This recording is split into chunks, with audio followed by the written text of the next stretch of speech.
Hello and welcome to the Green Voice podcast. I'm your host, Grant Ervin with S&B USA, coming to you from the Center for Media Innovation at Point Park University. I have Wayne Gaines with me here on controls, making sure we sound great, and a wonderful guest with us today, Holly Vogt from UPMC. Holly, how are you? Good afternoon. Very excited to be here today. When Anthony told me that you were going to be our guest today, I was like, "Oh, we have a repeat customer." So this is great. And so welcome back to the Green Voice. You were here a couple years ago, and we were just talking before we jumped on that it was only your second week on the job. Is that right? That is. I was a little bit green to the whole situation. So, yes, just trying to get my legs under me there. So I went and listened to some clips from that just to like catch up and refamiliarize myself. And I got to say, I would not have known that you were only 2 weeks into the job. So well done. Thank you. Thank you. So it's a great opportunity for us to catch up. I'm curious. I got a bunch of questions about, UPMC and buildings and food and waste and all kinds of stuff that we want to go through while we're here together today. But I'm curious, like, since you were there week 2, they throw you onto this podcast. We were in East Liberty with Ray Pushnock, great guy. I'm curious, what have you learned in that time and space? I mean, there's a lot, but you come in, you're bright-eyed into this new role. What are a couple little things that you've picked up over the past couple years that shine brightly for you? Yeah, I think what is, the first point is that there is so much opportunity in healthcare. It's a really exciting, fast-paced environment, but so much low-hanging fruit. And what is wonderful about it is that leadership in general and the support from the health plan, that we have been able to get the buy-in needed to really move the needle. And, I think a lot of organizations, they like to say they have a mission of sustainability. They have that vision and that drive. But then when it comes time to actually implement, it kind of stalls. Right. Where with the Center for Sustainability at UPMC, we're getting support from all levels.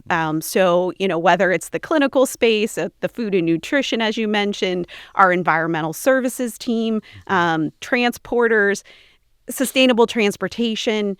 When you look at UPMC as an organization, we're broad. Yeah. We cover a lot of categories. And by having folks that have that desire to be engaged, it makes our job, really easy. Give us a sense. I mean, folks, a lot of the listening audience is familiar with UPMC, right? Like, a venerable name in healthcare in Western Pennsylvania and beyond globally now, right?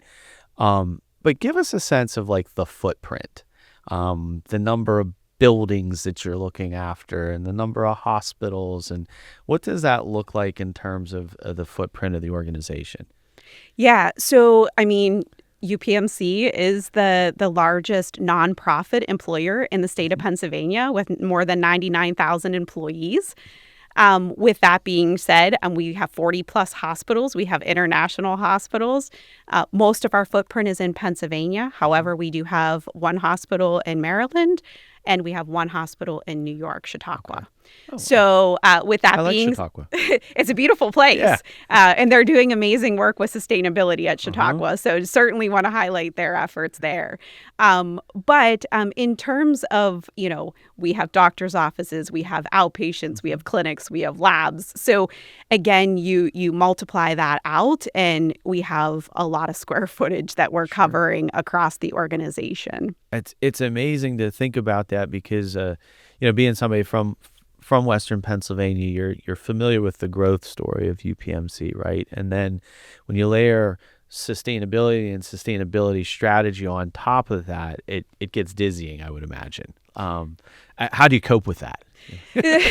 Well, I mean, to be honest with you, so my background, I come from a background in waste. Okay. So waste minimization was obviously one of my highest priorities. I couldn't wait to get into a hospital. So I think that by being able to almost to put into perspective that you have to kind of lay your foundation first. So really what we did is, we built our team. We were a new department. While sustainability is not new to UPMC, we didn't have a hub for it. Okay. We didn't have a place where all of the metrics and the storytelling was happening. So it really engages our employees and it connects the dots for sustainability by having the center engaged. So how do you talk about that, like your organizational structure? Because I know you have a clinical side and then you have a facility side, right? So talk to us about that structure and how you are organized and what that looks like. Absolutely. So we have a chief medical sustainability officer, which is Dr. Boninger. Okay. And so he really is on the clinical side of things. He is at the heartbeat of what is happening in our operating rooms, the products, the system, the daily operations that is touching patients. And then we have our chief administrative sustainability officer, which is John Kerlicki. And he oversees everything from our buildings from an energy and maintenance perspective to food and nutrition, security, EVS. Again, there's a lot of departments that fall under John, but it's a nice way to ensure that we're covering the entire organization. Okay. We also have a steering committee, and the steering committee really has high-level VP and up engagement from each of the levels. So someone from government relations, our human resources, the health plan, our enterprise. So again, that steering committee really is hearing what our initiatives are and then helping us make decisions as to what is areas that we want to push or areas that maybe need a little bit more time or policy behind them. Interesting. And what's that interplay like? Are you? I'm curious about like the governance side of this. Are you meeting quarterly, bi-monthly? Is there kind of a strategic roadmap that both the clinical side and the facilities or operations side kind of agrees upon? And what's that communication like? Yeah, so specifically for the steering committee, we meet quarterly. Okay. However, the Center for Sustainability, within our first year, we adopted a strategic plan. Okay. The strategic plan is really our roadmap, and that tells the service lines where are our short-term goals and where are our long-term goals. Okay. And then we have many committees that meet that align with. So, for example, there's a food and nutrition team, and they have monthly meetings. Okay. And so the Center for Sustainability, we present at those meetings on a regular basis as we are trying to achieve some of the goals within our strategic plan. They also provide great feedback. When we say we want to look at, the types of, menu offerings. Okay. They may say, okay, that's not something that we're looking to target at this time. But if we say to them, hey, we're looking at a donation program, and this is an area that we feel would be good for reducing the amount of food going to a landfill, they may say, hey, that's exactly where we want to land on. That's interesting. There's a lot of talk. I want to pick up on that, the nutrition side of healthcare. There's a lot of talk out there about food is medicine, right? And the types of food you eat can impact, how you feel or how you recover or the amount of sleep that you get or, I'm afraid to drink a cup of coffee anymore, past a certain time. But then I read an article that says drink more coffee and, it's better for you, right? How on the nutrition side, maybe let's pick up that pillar a little bit. Like, what's that conversation like? Both from a standpoint of what you see from the clinical team, reading those same articles that I'm reading, but then how does that factor into the facilities team or the operations of procuring food or managing food waste? Like, what are some of the things you guys are doing in that space? Yeah, so that's a lot to unpack right there. But it's a big box of food. Right. So let me start at the top. So again, I think that the selection of food is important to UPMC. So we do try to reduce meat where possible. Okay. We also are looking at things like dairy and cheeses and other things that we know from greenhouse gas emissions is important to reduce where we can. But the other thing is food security. We know that, again, if you have zero food, it will definitely affect your quality of life and your ability to recover after a surgery. And again, like I said, through our food and nutrition team, they have been huge champions of our Meals to Go program. And what we saw is, 412 Food Rescue were able to donate very significant amounts of food each year. We support local food pantries and shelters. So you're donating to 412 Food Rescue? We sure do. Okay. Yeah. Maybe talk a little bit about who they are, just for our audience. So we assume that everybody knows Pittsburgh stuff, but talk a little bit about 412, if you could. Yeah, absolutely. So 412 Food Rescue is a nonprofit where they are able to collect food from us, and then they're able then to distribute it based on, preferences and needs for shelters and pantries to make sure that the food is actually getting to the end user. Okay. So you're looking at that from what's coming out of, I'll call it the back of the house, in terms of what would otherwise go to a dumpster, I'm presuming? Correct. And repurposing that. Correct. Because it's still, it's still usable. It has not been expired, all of those kinds of things.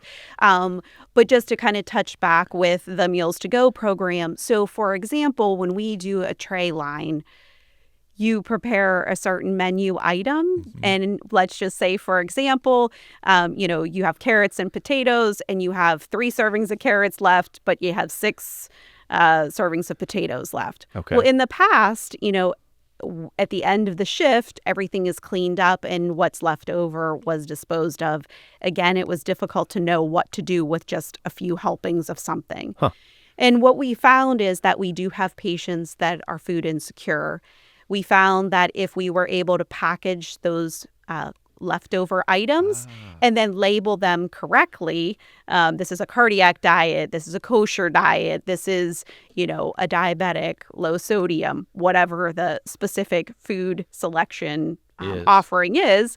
And then we freeze that, and like at admission, they're flagged if they have food insecurity. So then at discharge, we're able to have the food and nutrition team take them up 3 days worth of meals. Oh, wow. And so what that does is we know that that's not 3 days is not going to solve their problem. However, what it does is it provides enough time to get other services in play. And we also provide them with information regarding food pantries, food shelters, where potentially 412 Food Rescue has donated food to, that they connect with and pick up food from there. I can only imagine how much of a stress reliever that is for folks, right? Like you're in the hospital, you're sick, whatever the ailment is, you're focused on that. But then all of a sudden you get discharged, and that is oftentimes either you're itching to get out or it's a little jarring, and you might not have anything in the refrigerator. You might not have had anything in the refrigerator to begin there, right? So to have that peace of mind that there is food going home with you has to be really beneficial for patients. It surely is. And, while we don't have that offering yet at all of our hospitals, we do have it that is actively happening at 4 of our hospitals, and we have 2 more hospitals that will launch in May.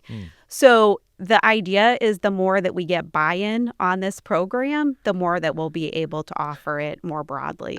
How much of what you do is, you just say that like that doesn't go across the whole footprint, right? How much is bespoke to a facility versus how much or how does something become enterprise? Do you know what I mean? Like if you're able to say that you're able to have this food program at, Hospital X in Oakland, I don't want to single anybody out, but like Hospital X in Oakland, how easy is it to exchange that for another hospital in the UPMC footprint? Oh, yeah. So, I mean, that is, again, as I mentioned, we do meet with food and nutrition on an ongoing basis. And so normally what we do is we create kind of a flow chart that shows exactly what the process is, who the stakeholders are, because as I had mentioned, you have to get admissions involved because they have to do the screening.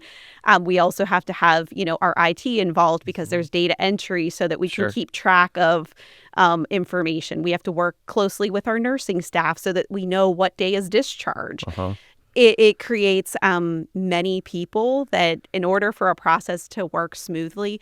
But There's a lot of spoons in this pot. That's right. Yeah. And I think that, UPMC as an organization, we would hope that the experience is the same regardless of what hospital you receive care in. So we try to start as a pilot to ensure that we've worked out all of the kinks, barriers, problems, issues, so that we're not having problems to put out all over the organization, that we isolate it to one or two locations. And we have seen very nice success of this program. And so now it's time to launch it further out. Yeah. So now you're starting to take it to other facilities. Right. Yeah. So as I said, we have 2 more that'll come on about May time. Where's the idea for something like that germinate? Does that come from your committee, or does that come from the nutrition team, or? Yeah, so it was actually our food and nutrition team. It's hard to know. We had 2 hospitals that launched about the same time. Okay. One was funded through a foundation. The Shady Side Foundation funded one program.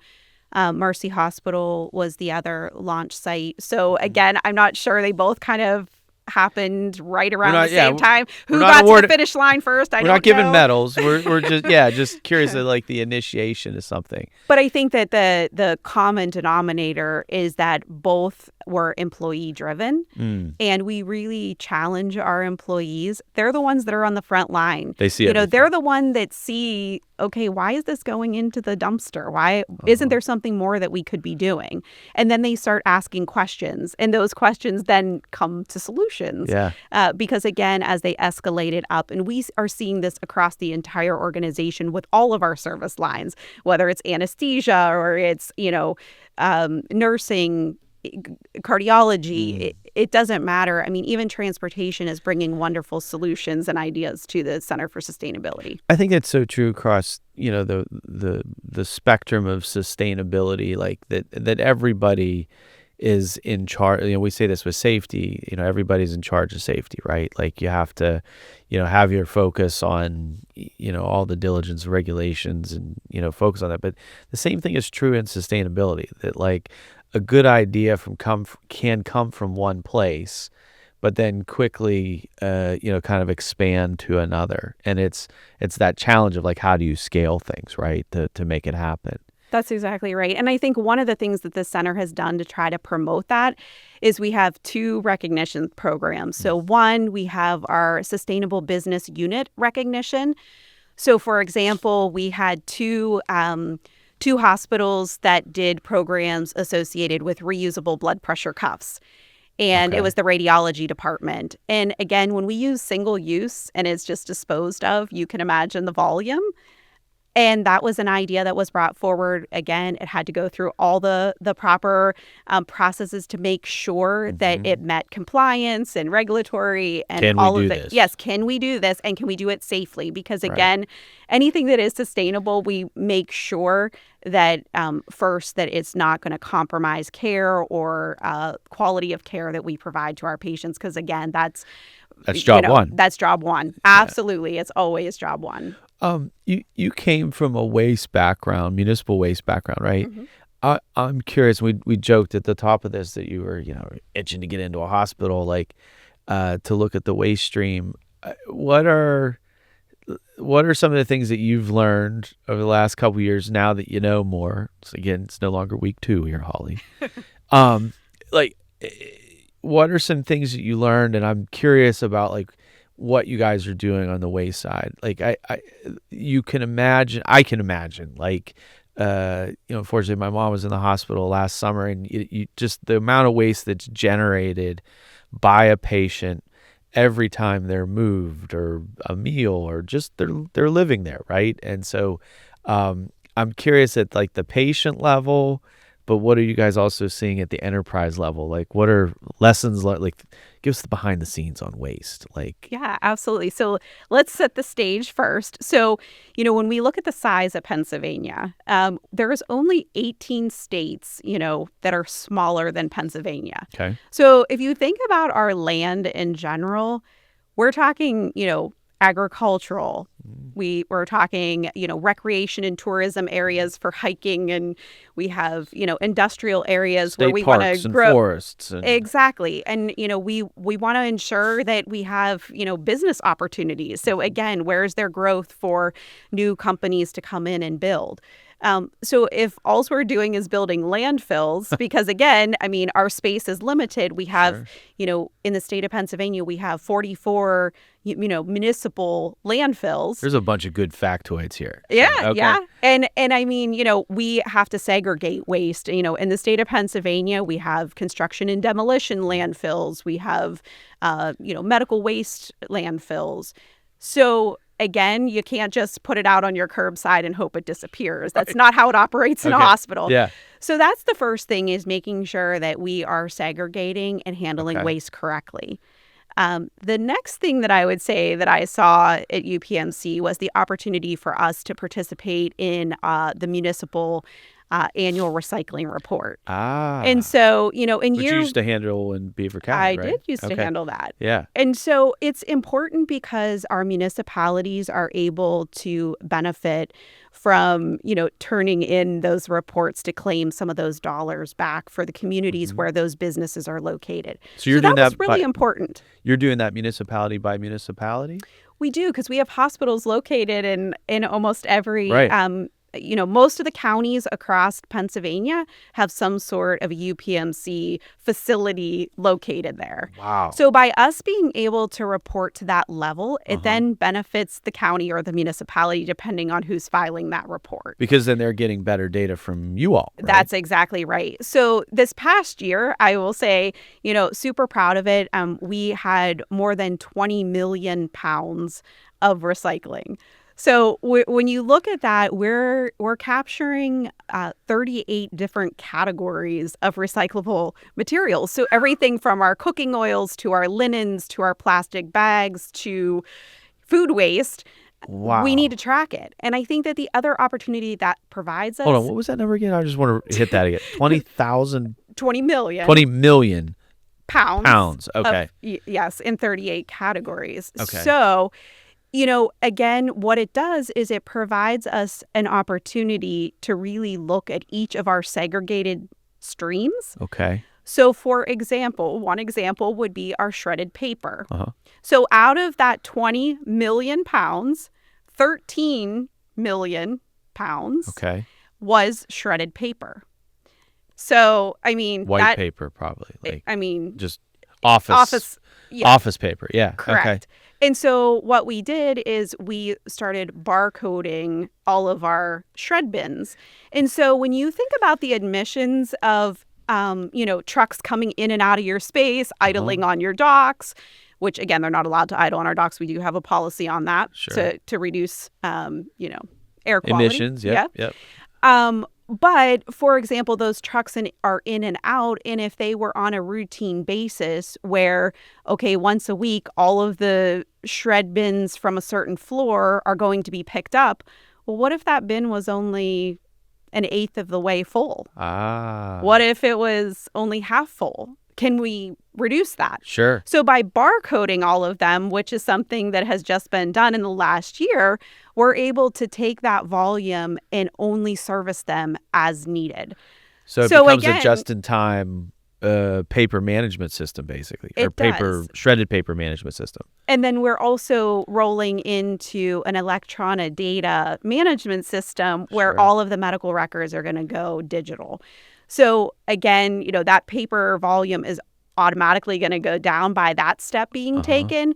But in terms of creating efficiency, so circling back to the original point of us tracking all these metrics, what it does is it helps us become more mindful of what processes are in place and how can we be doing this better, more efficiently, and it's better for the environment. And there's a huge business case to that too. I'm going to imagine that, you don't need the specifics, but the dollars and cents of that, whether that's from the fuel and the trucking that is coming to pick up the recyclable, or also the amount of paper that you're purchasing in the first place, those all can be driven down. Right? That's exactly right. And I think that, there's a lot of measures because, again, I don't want it to seem like, oh, my goodness, so much paper from UPMC. But I think the other thing to keep in mind is we have implemented, so we work with our where we purchase all of our electronics from. And now, we have a program for the digital faxing. So that's not something that we do anymore. We also have tap and print, which, again, reduces so many initiatives are taking place because to of the reduce data. all the yes. And so it's combined efforts from a lot of different teams. So it's not just the Center for Sustainability that's driving all of this, but what it does is because you have the visible number, then it creates the conversation from all these other key stakeholders that are saying, wait, I have a lot of paper in my area. What can I do? And people are owning it. It's interesting, a shared example, like when I was at the city of Pittsburgh, we had a 100% waste diversion target. And you're familiar with like setting these audacious targets. And we went through a budgeting exercise we called priority-based budgeting. And we interviewed all the different cost centers, the budget managers in each department. The first thing that they came up with was paper. And like the sustainability folks were like, is there something a little bit more sexy that we can get into? And as we started to talk through it, we realized that paper was the big issue, and the overabundance of it. And then that was also at the point in time of the pandemic. So all of a sudden we didn't have to print as much, or we didn't print as much. And then we realized a simple policy change in terms of document management using things like DocuSign and things like that. We didn't have to print out like 4 copies of every legislative bill. We not only reduced like the cost, I think it was by like $500,000, some crazy number, but also the volume and then the amount of waste that went out of the back of the house. It was like a triple word score, in Scrabble, big win for everybody. And I always use that example because it brings all the different business units together under a common umbrella. In your paper example, I'm curious, what were the reactions of like the finance people and like the budgeting and like what, like, was it an aha moment for them, or like you're starting a conversation about waste, but ultimately it comes down to dollars and cents, and like what's that like for you? Yeah, I mean, I think that it's a safe space, by the way. Okay, that's good. I think that, when the Center for Sustainability, as I mentioned, the steering committee is where we kind of put all of our heads together. We really require there to be a triple win. Okay. And, when we say triple win, we're looking for better for patient care, making sure that it's better for the environment. And then if we can have that financial savings, that's our triple win. And now we've gotten to the point where we're like, it's not just a triple win. It's if we can get the quadruple win. So what is the quadruple? I know, right? So our partnerships and our alignment for, collaboration and resiliency, because again, like a 412 partnership. Exactly. Because again, we're supporting beyond our own walls. And when, again, it's that impact, when you can have multiple, all driving in the same direction, we're achieving all significantly oars in the more. water. I like that. All oars in the water. I like that. That's great. Danish friend told me that. He's like, it's an old Viking saying. What have you seen, just sticking at waste for a second, like, was it 30 plus different types of waste streams that you had coming out? Like, yeah, we have 38. So have you? And again, we're 3 years in. So, I mean, we're not even close to, I think, what the potential is for different categories.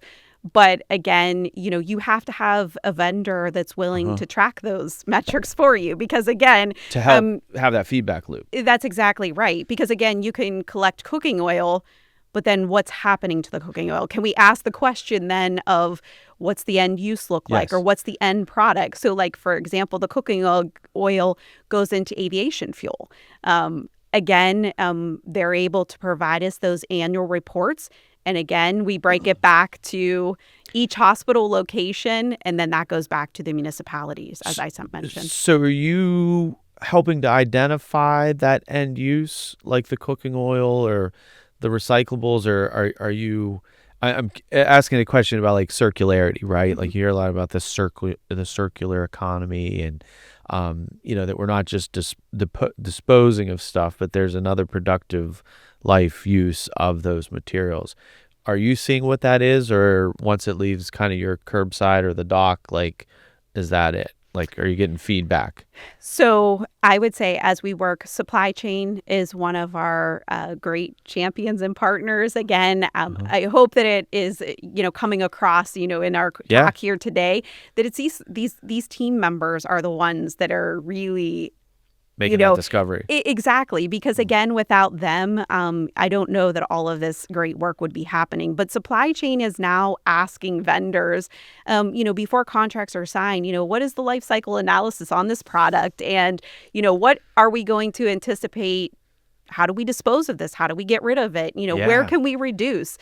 Just having conversations even about packaging, I mean, you can imagine if we're getting multiple shipments per week of tongue compressors or whatever. Exactly. Right? And all of that, I mean, where we can, pharmacy is a great one. They're able to use reusable totes with the vendor that we work with. And again, they're able to manage and organize everything in that tote. And again, they're not bringing in the shrink rack, the cardboard, all the other things that typically come from, a manufacturer that's shipping product. That is fascinating. Like, so they're building into contract language, or as they're before entering into procurement, asking these questions. Exactly right. So then we can the following year go back to them and say, because the other piece of it is they have to track it. Again, them telling us that they recycle the linens once they leave our facility, like, we want to know about it. We want to see like what is happening to it, and then knowing what that quantity is. Is procurement a part of your steering committee? They are. Mm-hmm. I think we actually have a couple of members from supply chain. I think, I've discovered in the last couple of years that budgeting and procurement are like the two.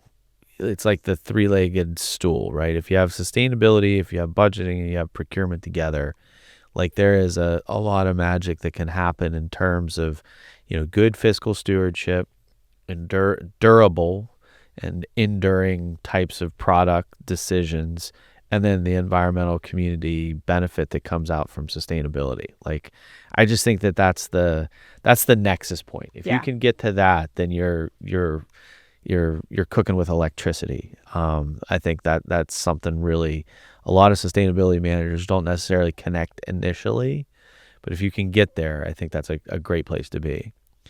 Maybe to pivot a little bit, the Pittsburgh skyline has been changing.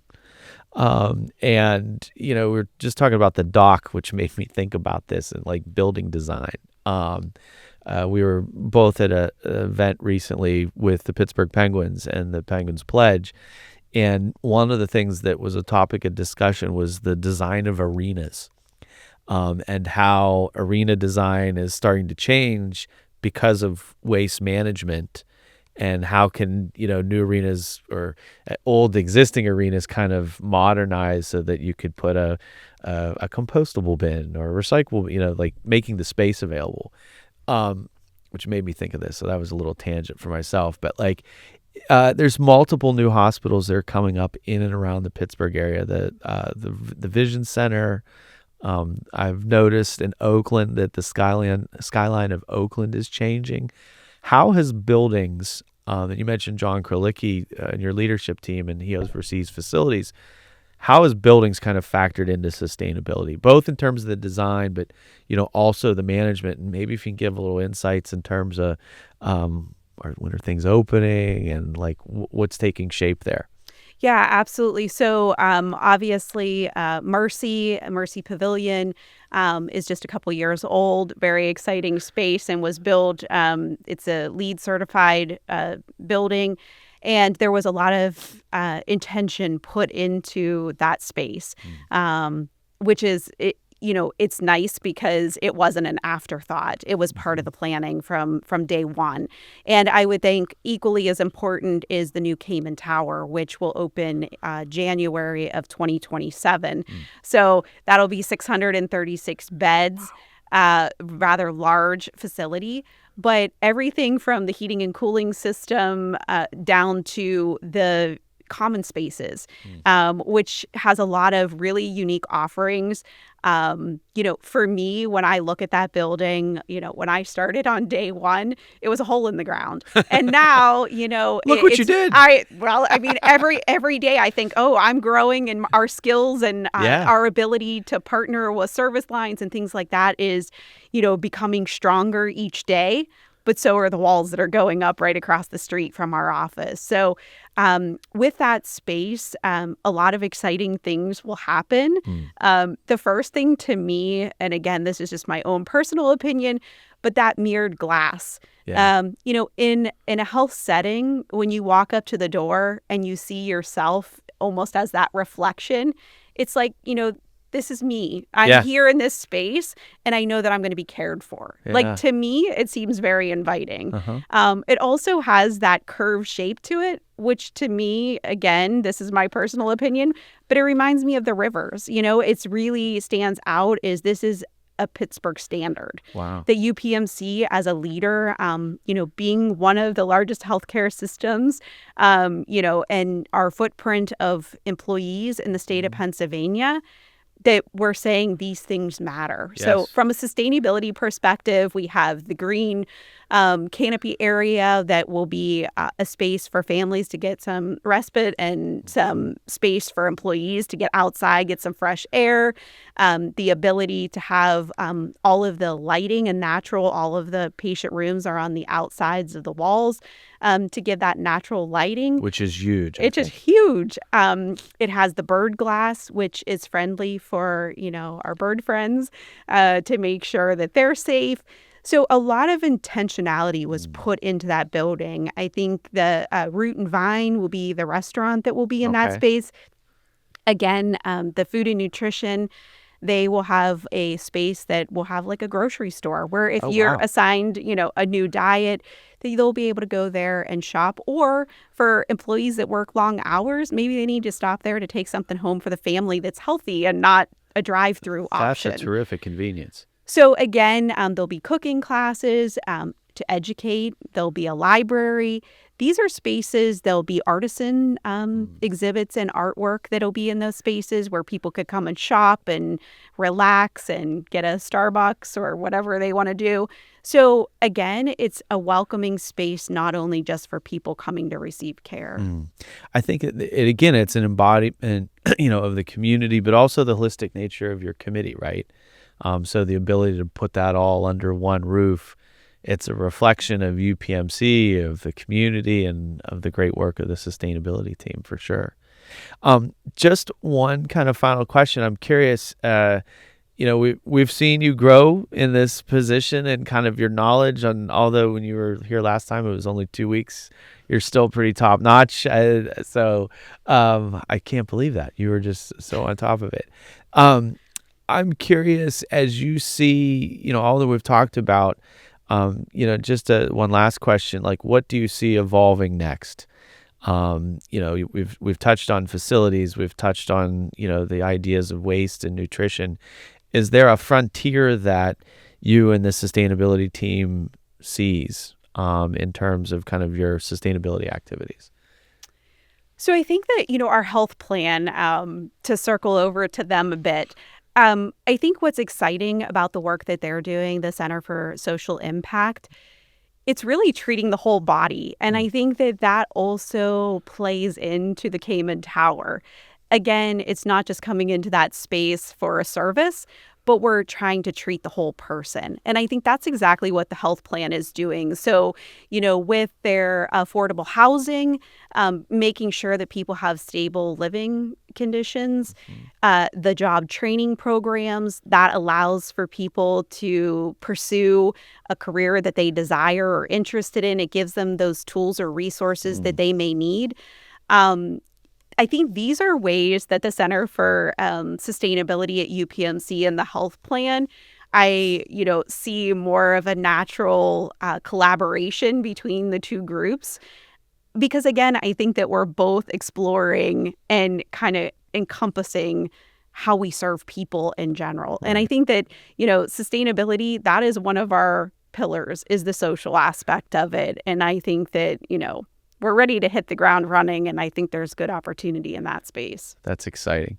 Holly, I want to thank you for coming and joining us here at the Green Voice and allowing us to kind of learn a little bit from you and have you share kind of your story and UPMC's story with the broader community. So we appreciate your time, and we hope you come back again soon. Thanks for having me today. It's always a pleasure to be here. Awesome. Thanks. It's Holly Vogt with UPMC. I'm Grant Ervin with S&B USA Construction. I want to thank the whole team here at Point Park, and thank you for listening. And we hope to have you again soon at the next episode. Be well and be safe.